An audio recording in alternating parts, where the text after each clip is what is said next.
In the last problem we did in the last video, we looked at the problem that's shown here. We had people who are eligible for a drawing, 6 of them, and each winner was going to win $1,000, and we were trying to determine ways that we can draw 3 winners from this group of 6. Well, we decided that the order that people are picked from the group does not matter. They're all going to win $1,000, so it doesn't matter how we choose the 3 people from this group. And since order was unimportant, we said this was a combination problem rather than a permutation problem. This was our answer, and I only want to show you a couple things here. First of all, some of you may not have a scientific calculator. I talked a little bit about my calculator in an earlier video. I have, oh boy, I can't remember now, a TI-30, I believe it is. Anyway, I can do factorials. I can do probabilities. It's a simple $12 calculator.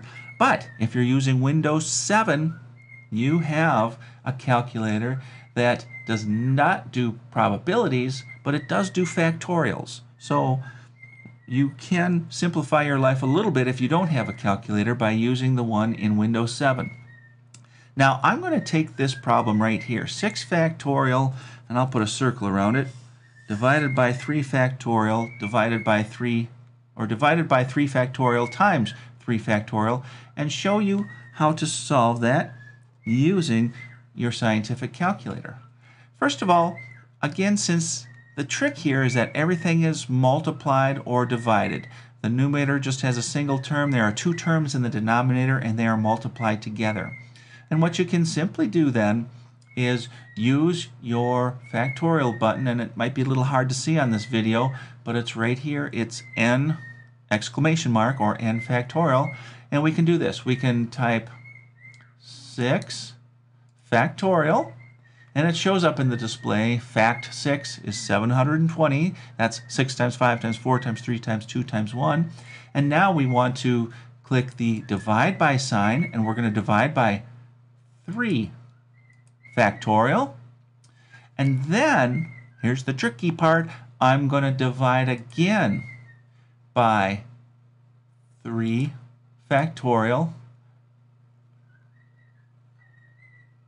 And I didn't get the right answer. Hold on a second. Oh yes, there it is. I needed to hit my equal sign to get the final answer. And there's our answer, 20. So once again, you can, well, let's take a look at this one. This big guy right here. And again, as long as things are multiplied and divided together, it doesn't matter which order you do them. Watch this. We know that this is equal to 20, but this time I'm going to, let's see, clear everything. How do I clear everything? I think I'll just start typing numbers. I'm going to take 6 times 5 times 5. Those are from the numerator. Now I'm going to divide by 3, and multiply times, oh, that 4, that's up there, and then divide by the rest of the denominator. Let's see, I got to take care of the 2, divide by 2, and then divide by 1, and equal. Sure enough, I got 20 again. You don't need to calculate the whole numerator and then the whole denominator and write them down and multiply or divide one by the other. No, if they're all multiplied and divided together, you can simplify things. Okay. Let's look at a second problem. It's similar to this one. Again, we're going to have 6 people eligible for a drawing, but unlike in the prior problem, this time the people are going to win either $10,000, $5,000, or $1,000. Now you tell me, is it important the order that we draw people in this case?